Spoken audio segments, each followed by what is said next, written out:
Hey guys, Corey here. Yes, I'm doing another video. I just want to make sure I get all my formulas right and, y'all can understand. And then I actually, some of the formulas I built yesterday, I didn't do it on my main sheet, so then I had to recreate them tonight. I know I didn't do them exactly the same, but me doing this stuff on my own and just looking at it, glancing through, isn't looking at them as good as if I'm trying to do it by video and here going through it with you. So I'm going to do this again, and let's hopefully everything still looks okay today, even after building new formulas. But anyway, just a reminder, I'm not a qualified licensed investment or financial advisor. I just gather data, present it to you. Please make sure you understand that YieldMax ETFs are still extremely risky.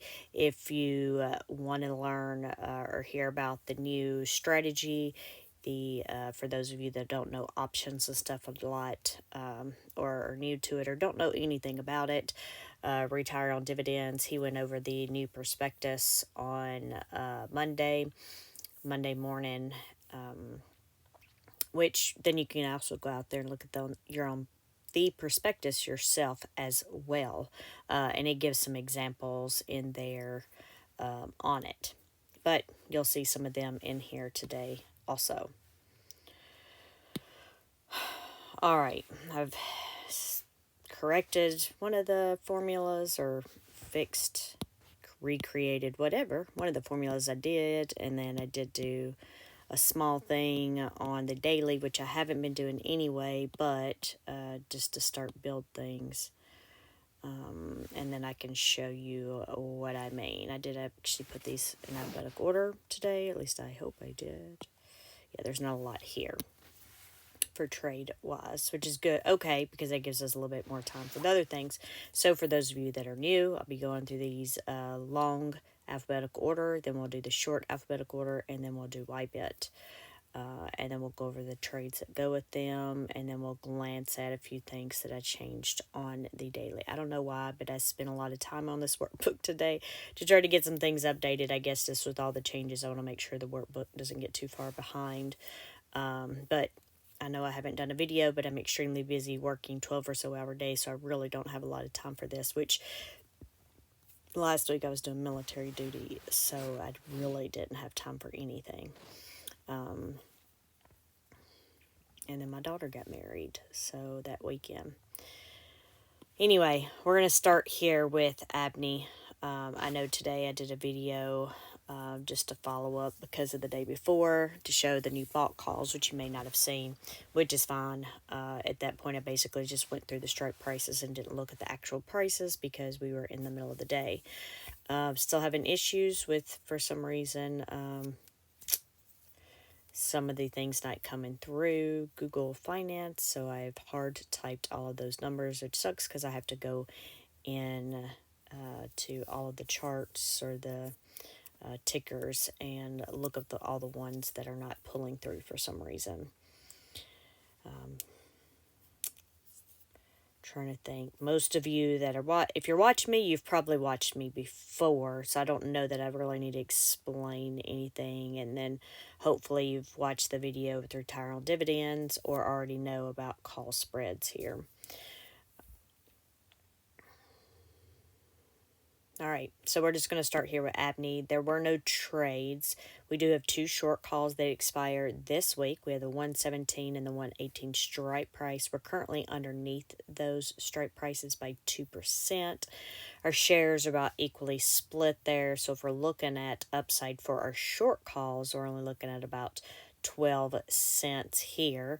And just in case, just as a reminder, the reason I say 12 cents and I'm not saying, 32 cents is because I'm just talking about the upside for the short call. And as you know, if we go over the 117, then we're going in the whole negative because we have to pay to close that out, even though the other one may be going out. So my assumption is that they would just cancel each other out. And so that's why I do that when I go through here. And if you're looking for the the extra, spreads and stuff for the extra. The way I have it listed on here is a bulk call to keep everything else the same as we normally would, and then just have this new different color code and different name. That does not apply to all of these, or at least not at this time. So they'll see them go in and out. I would like to write down the different spreads, because some of these I've seen spread, I don't think $1, but I know I've seen 2.55 and 10. I just would have to take time to write that down, and then even remember where I wrote it down at. Lately, I just write on everything, and then I can't find anything. All right, so we have AIYY. We only have the one short call, $21 strike price. Of course, we're over that by 50 cents still. We did not have a bought call on this one. So this is pretty much capped. We're 2% or 50 cents over that strike price. And yeah, we're still way down based on our synthetic there, which is sort of odd because Palantir's been going up. At least used to, AI would follow Palantir a lot. So I'm not sure, but our synthetics, they don't expire for another month, so I don't normally talk about those there. And then we have AMDY. I should actually look to see which one our first trades here, Coney. All right, so AMDY here, we can see the bought call. So we have our short calls, which is our normal. We have the 140 and the 148. Our shares aren't exactly even, but they're pretty close to being split there. These do expire this Friday. Today we closed up at 142.84, so we were up about $4.50. So we've gone over that 140 strike price by 2%, or $2.84.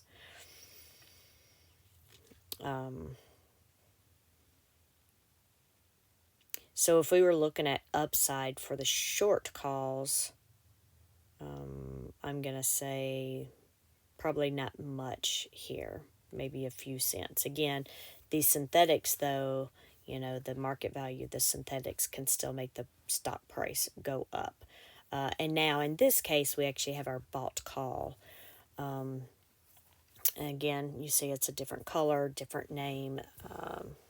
It has to do that for the code and the color codes and formatting and everything else. But that's to make it clear that this one's different. But you can see that this is against that first short call, the 3660 shares. This is a 145 strike price. Of course, we're at 143 right now. So is it possible we go above 145 this week? I mean, it's possible. We will see. Right now, we're only underneath that 1%. And then as far as the market value per share price for the bought call, and it's really for any of these that are marked on here, it's taking, the market value and the shares outstanding. So like in this case, this is only worth a total of 679,000, but there's 7.65 million shares. So that is a very tiny price, which is why it's only worth about 9 cents a share for AMDY. And you could see it more when we did it with Ulti, but honestly, the share price makeup of most of this comes from the treasuries here. I know I don't have it, but you would do the same thing there. Of course, we have here 42, 50, 60, 70, 80, 90. So, yeah, we have a lot. I didn't realize we had that much money there.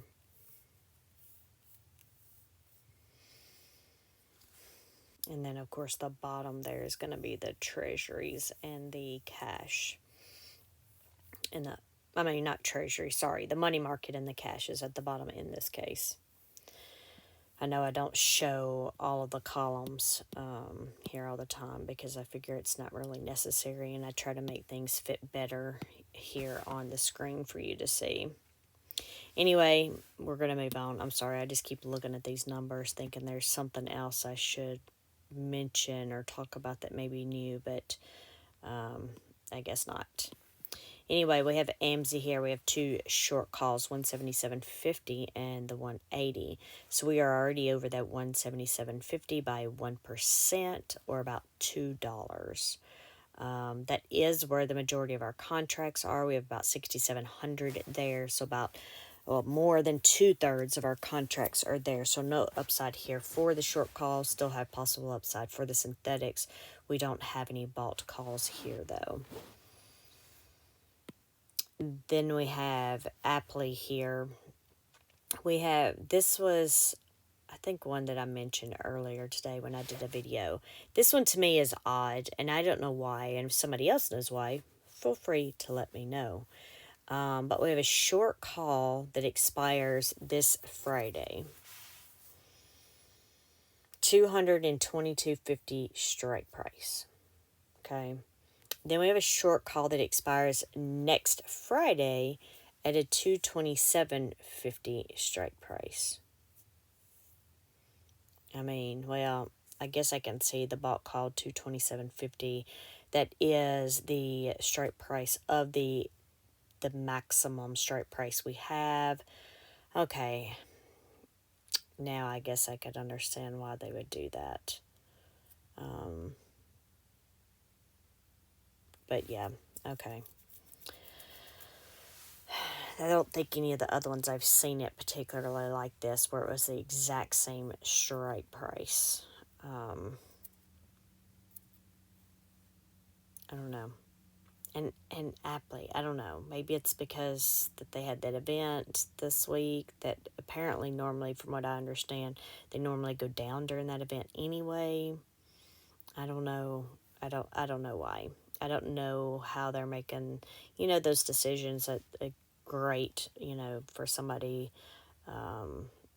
probably Max for this next interview with Jay to get more into those detailed questions about these. I know they did briefly talk about it before, but now it's how are they making the decisions on the spread on these. Obviously, you're probably looking at the IV and stuff, but when they're going to do it, when they're not going to do it. I know we have the generic stuff here of, oh yeah, when we think it, well, obviously, but I mean, you could just say that about all of these. Yeah, we think they're going to go up.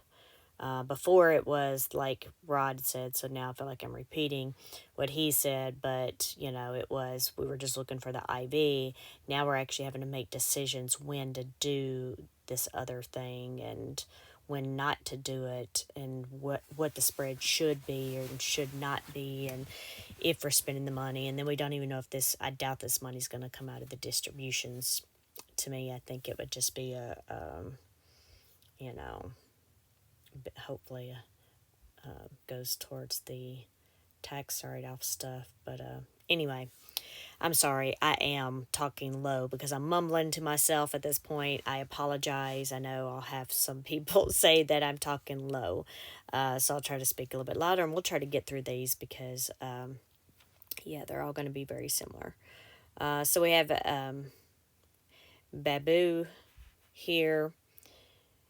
We have a short call with the 84 strike price. We're only 20 cents below that at this point. We do not have any bought calls here. We only have a possible upside of about 5 cents for Babu for the short call. But it looks like we're doing pretty good on our synthetic. We are above that 12%. So that's doing good for our share price. Coney. So I had to add some extra lines in this one. Again, you see we have 4 extra lines over here that we wouldn't have on any of the rest of them because we did have trades. Look at all of that. So that's a lot of stuff going on there. So let's just go on over to our trades and see what we're looking at here.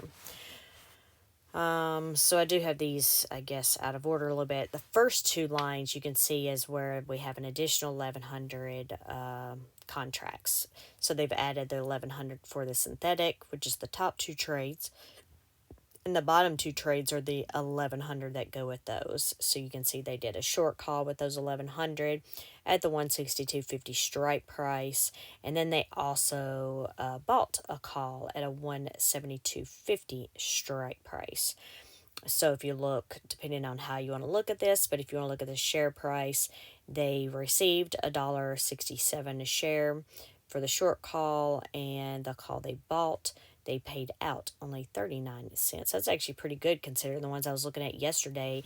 It seemed like, at least the ones I recall, that the calls that we were buying was like half of the price of the short call funds we were receiving. In this case, it's not nowhere near being half there. So that's pretty good. So if you were looking at a net there, you're looking around $1.30. If it was anything like yesterday, this one would have been like 80 cents, and we would have netted somewhere around 80, right? But anyway, so the top two and bottom two actually go together. Sorry, I didn't catch that before. Then we go to the next four lines, 4, 5, 6, 7. We have the short call, and then then the call we bought to go with that, the 175 and 185 spread. So they closed those out, paid about $90,000 to close them out. And then we have new ones for next week. We are lower on those. So we went to a 162.50 short call, and then that's where we sold the call at, and then we bought a call. So now it's getting confusing. It's just we always say short call. So hopefully this doesn't get confusing. I'm just reading how I had this coded over here. But then, and I didn't want to change a short call because that's what we've been doing it. Please let me know if this is confusing. Of course, I have it across all the different ways, the codes, what they mean. I try to put it all on here to try to help people understand all the different ways to look at this, right? Depending on which words you want to look at, bought, sold, closed, open, codes, whatever. But anyway, sorry. So here we go. Let's go back. So we have the normal short call, the 162.50, and then they also bought a call for the call spread at 172.50. Now, these will not expire until next week. So if we want to look over to the size, this is similar to what I was saying earlier. The premium they received was $3.70, but then they paid out $1.65 for buying a call. So it's not quite half, but it's pretty close. Let's look at this next one. So then again, they have the calls that they bought and sold, the 175 and the 185, that spread. And then looks like they paid about $110,000 to close those out.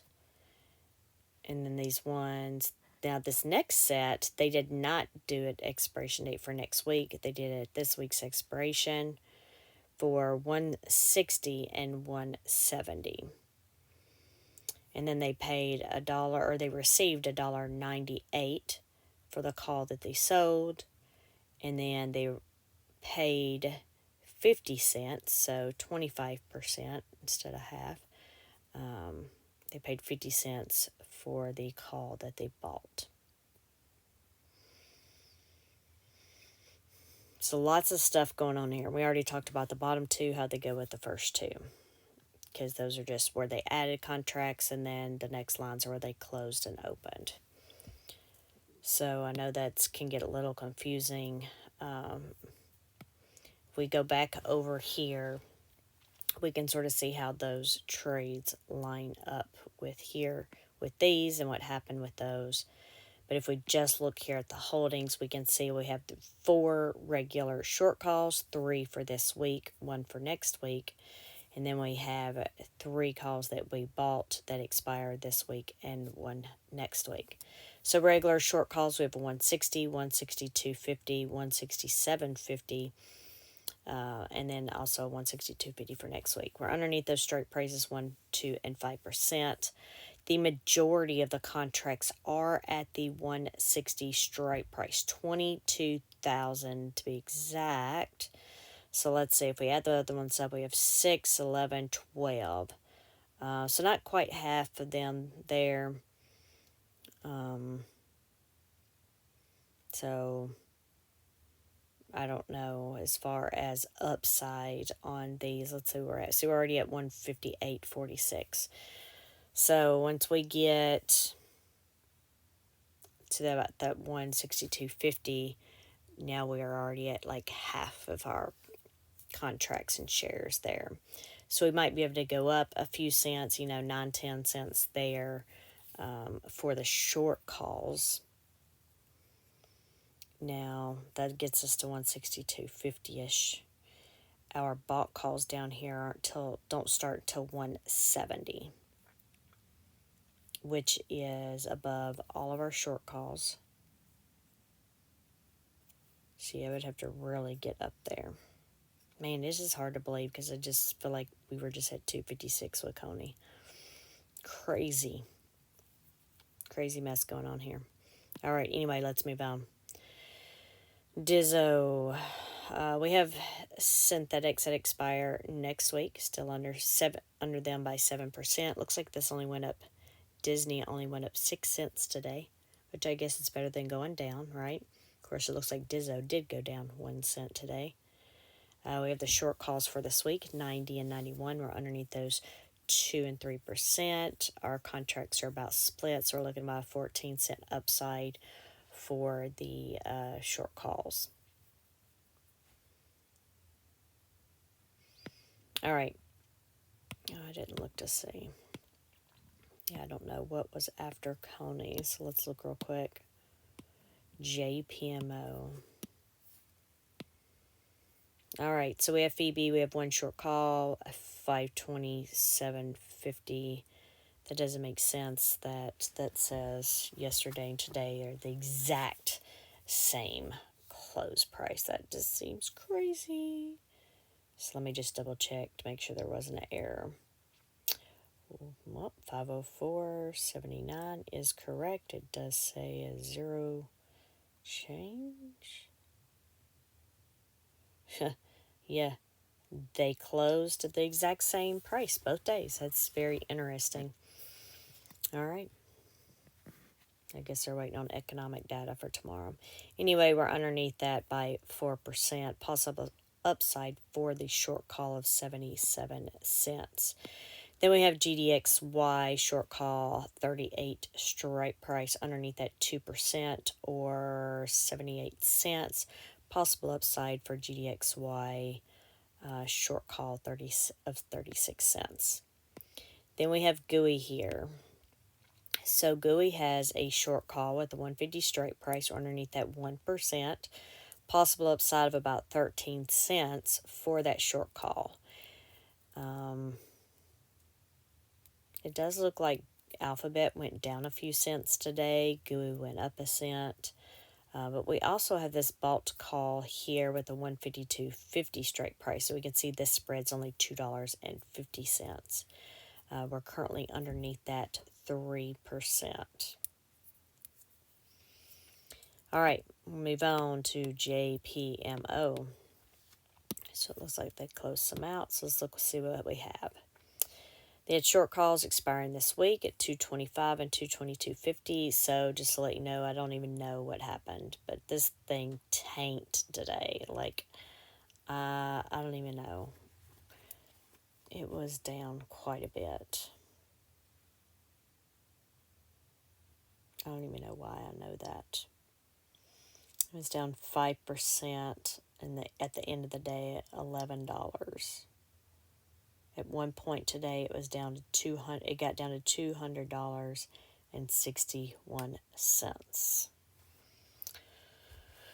But anyway, so they closed out the 225 and the 222.50 strike prices there.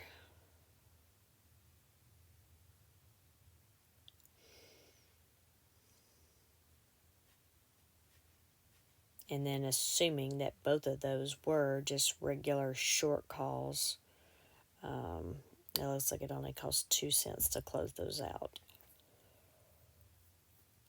It did. We have short call for next week. yeah, I can see how they take those and add those together now. So the short call for next week for a total of 1,110 contracts for a 202.50 strike price. That has them bringing in. So this is even worse. They brought in $3.84 for those for next week. But then they bought a call and they paid $2.68. So if we were just looking at the net of that, what, they got $1.16? Which, I mean, don't get me wrong. I mean, if we go over the 205, right, it would be worth it. But, yeah. It's like, now, do you hope it goes over it? I don't know, because I don't know if it would be better for it to or not, to be honest with you. Anyway, so we can see those two new ones there. Hold on. Am I losing my mind?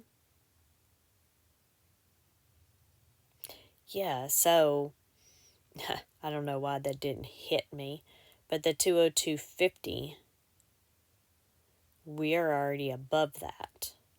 I feel like they're testing this out with this, or they thought it was really going to keep going down, because like I said, it did go down to $200. But wow, 202.50.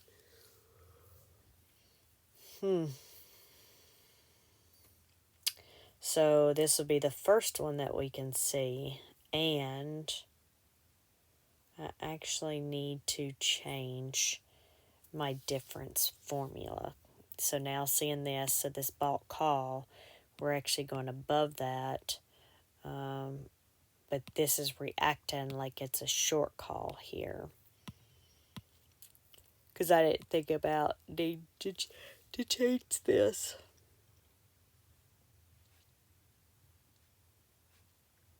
Well, I don't know. I don't know that it matters, to be honest with you. I'm curious, though, to see how this one's going to react. The stock price is going to react to this. We could see this thing dropped $1 today. Oh, I'm getting tired now. All right, so JPMO is one to keep an eye on, especially if it goes back up. All right,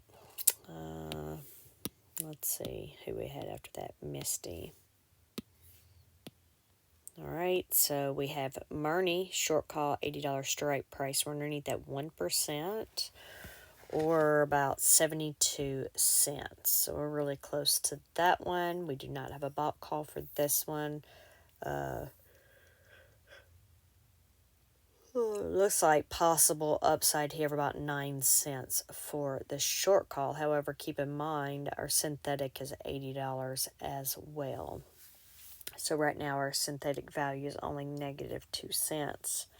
So it looks like it's coming up, which is a good thing.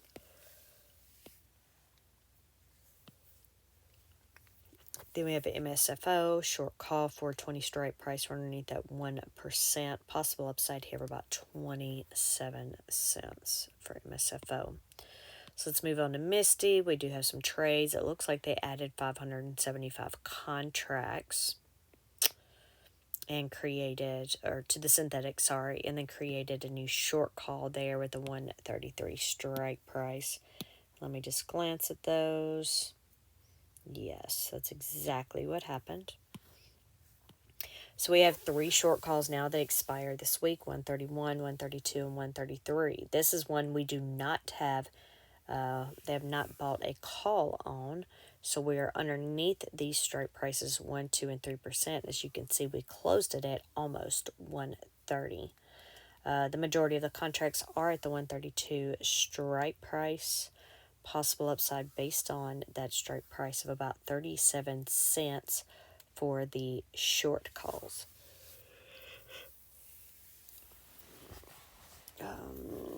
And you can see our synthetic right now has us at negative $1.38 a share.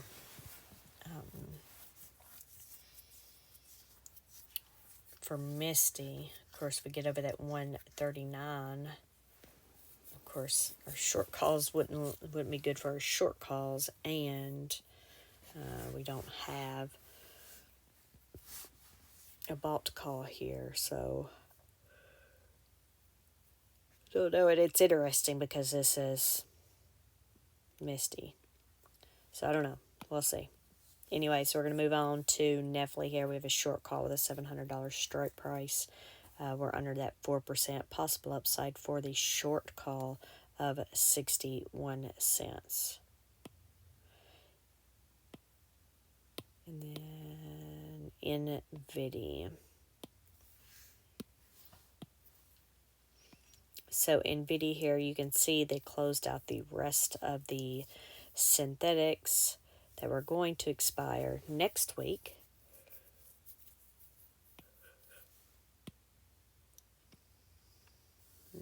Ended up costing almost $16 million. They went from the 116 to the 109 strike price.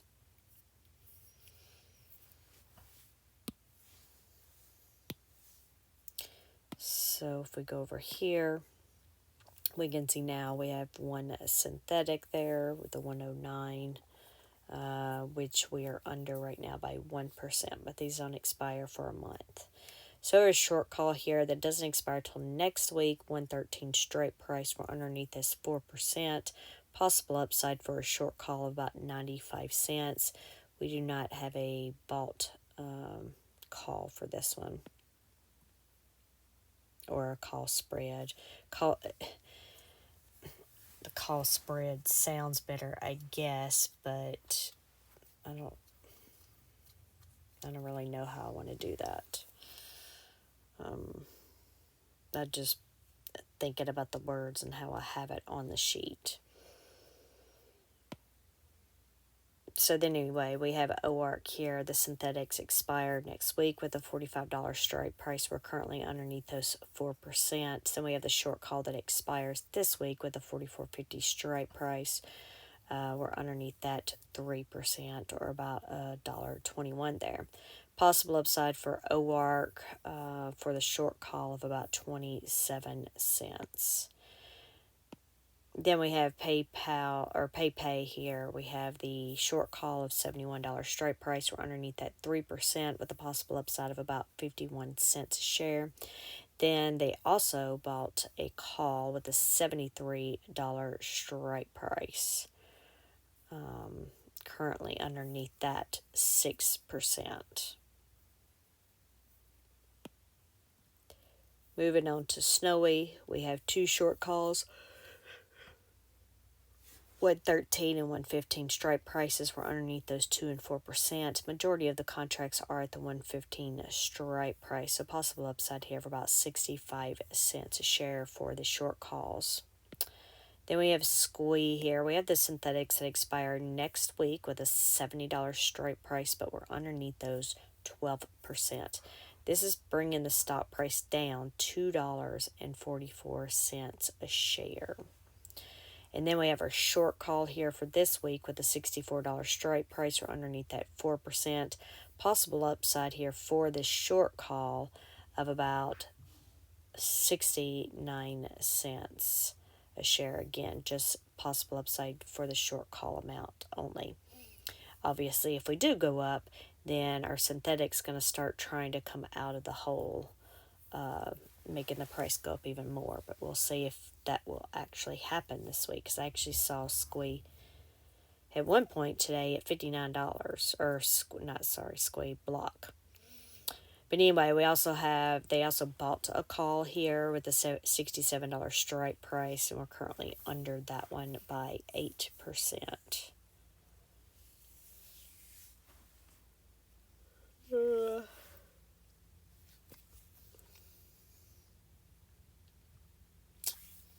Yeah, I think I want to change that percentage color, just because I feel like the green, in this case, the green 8%, and the difference that the green is good, and in this case for the call, it's really not, because in order for the call to be, worth more money or to get more money out of it later, we need to go above 67. So I feel like this should be a negative 8% there to be in line with how the rest of these are. I'll try to remember to do that tomorrow if I have a chance to change that, unless for some reason I change my mind. I don't know why I would. But anyway, we're going to move on to Tesla here. We have one short call with a 230 strike price for this week, and then we have a short call for next week with a 230 strike price. So we're underneath those 2%. Possible upside here for the short calls of about 22 cents. Of course, I'm looking at this. Tesla went up $10 today. So we're almost at 230.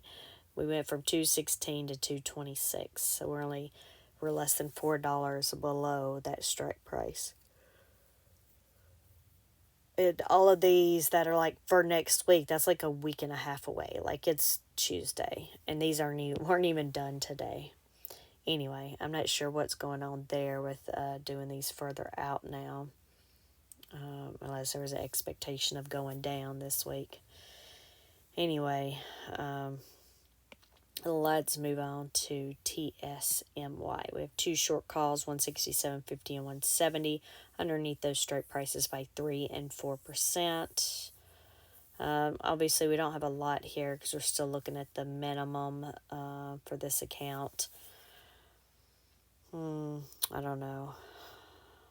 For the upside, I don't know, maybe somewhere around 40 cents for the short calls for an upside. This is just pulling a number out of looking at those. Anyway, let's move on to Exxon or Zomo here. We can see there were some trades there, so let's look at them. All right. So we had short calls with the 116 and the 115 strike price that were going to expire this week. Oil did drop, so this one was dropping hard today too, if I remember correctly. So our new short call with the total quantity of contracts that was above, this is going to be for next week, but it has a 112 strike price. We closed at 110.82. So we are within 1% of that strike price. I'll just look at... I didn't look before to see how close we might be to some of these new ones. So look at that one. That one's 2%. That one's 1%. 2%. Over 2%. Of course, these are at the end of the day. 3%. Synthetics, I don't care. 1%. So we're really close to these, which is what I thought earlier, but I wasn't paying attention to their percentages. All right. Anyway, let's move on over. See, I want to cover these because I want to sort of track what's going on, even though I know I don't really have the time to do this right now. All right, we have synthetics here that expire next week with the 115 strike price, which is actually where we started today, so that sort of sucks. It'd been nice if we could have stayed above that. But then we have a short call here. We have our 112 strike price. We're only, again, underneath this 1%, so we're only underneath it $1.18. Possible upside here for Zomo for the short calls is 17 cents. Or the short call, because we only have one. And then we have our bulk call, which so now this is a $2 difference. Maybe because they couldn't find one that was $2.50, but the spread difference between this one is 2. So that's the first one I recall being like that.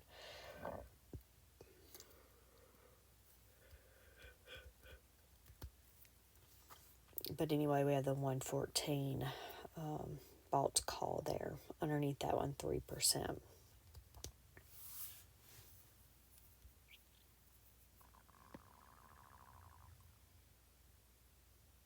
All right. So let's move on to crash. I don't even remember this one unless I did the wrong color code. Was it 6? Yeah, this was, I meant to clear out. I guess I did yellow instead. Because honestly, I didn't go back to look to see what they did. Because I don't remember there being trades to fix this unless it was today. No.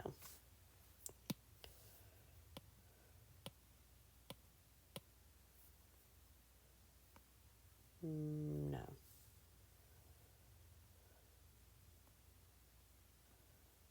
I still haven't gone back and fixed all these trades.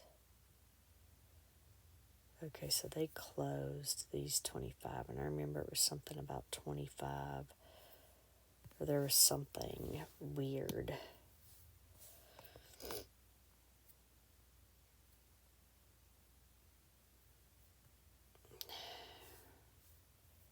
Yeah.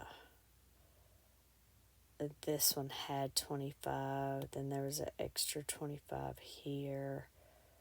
That looked like it went to here, but then we didn't have 25s here. I don't know.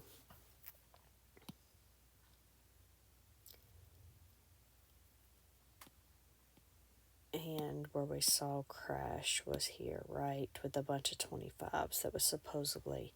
So maybe some of these had the wrong expiration dates or something, and they got messed up. So they were messed up here on that one. I guess they weren't messed up here, and I just didn't remember. Yeah, it was actually fixed on the holdings as of close yesterday. Even though there were no trades posted to fix it, they fixed the holdings. All right. Anyway, it's fixed now. So we have the 627 for our synthetics, short put and long call. So we have the short put of the 217.50 strike price, and we are back above that because we were below it according to that yesterday. So we're above it 4% now. All right. If we move on down to dips here, we have 3 short puts, 95. Do we have trades? 95, 100, and 101. Let's make sure. Shoot, sorry.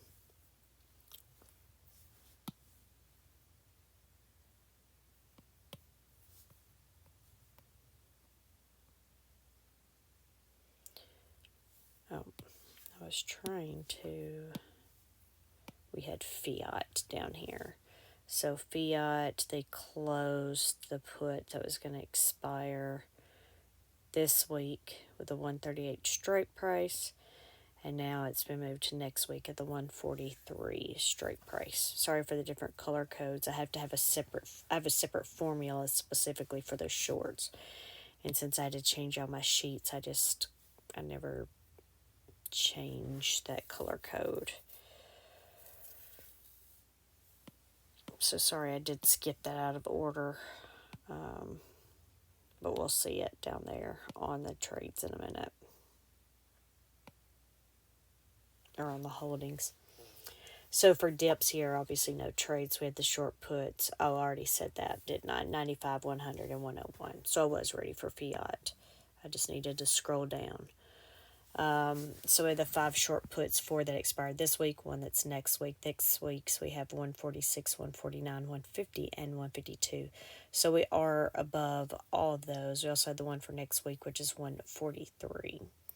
But we're above all of those, and we're between 4 and 11%. And then we have YQQQ. We have 1 short put here. 436 strike price, which are above 5%. And then moving on to YBIT here, we have our synthetic that expires next week. We are underneath that strike price 37%, which is bringing the stock down $8 a share. Then we have the short call that expires this week with the 1850 strike price, which we're underneath 5% there.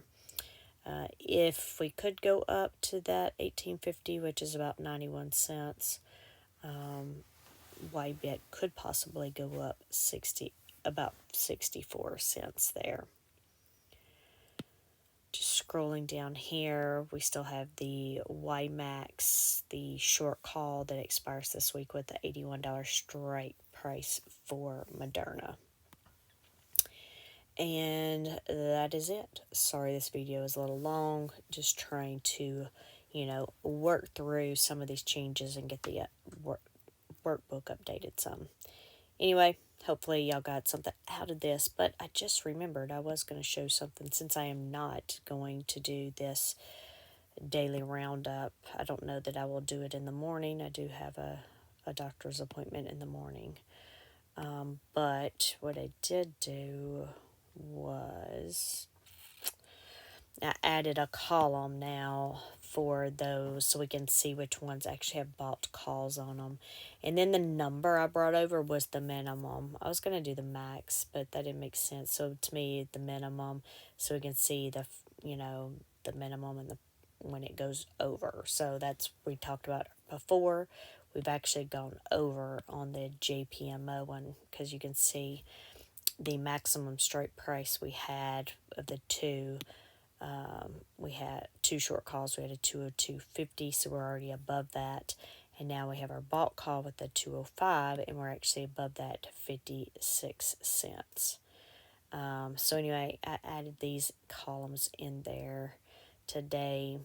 We can see only a handful of these, a few of these have them. Of course, Coney has quite a few there.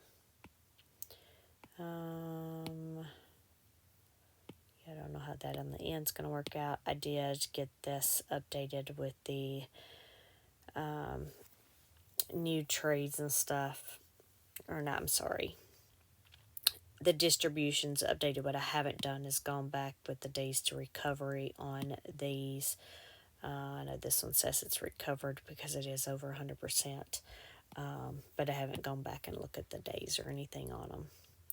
All I did was add those columns. I did not add a column here because I didn't think about it till later to put something in here for the bought calls, which I don't know, because I don't know how many more changes we're going to keep making to whether this workbook is even going to continue to work, but I'm going to continue to try to make these changes as this is in the middle of changing now. It'll help instead of me waiting until later, and then I just give up altogether because it's too much work. But anyway, thanks for bearing with me, guys. Hopefully you like seeing the strike prices, or at least like seeing what's going on here. But anyway, I'll talk to y'all later. Bye.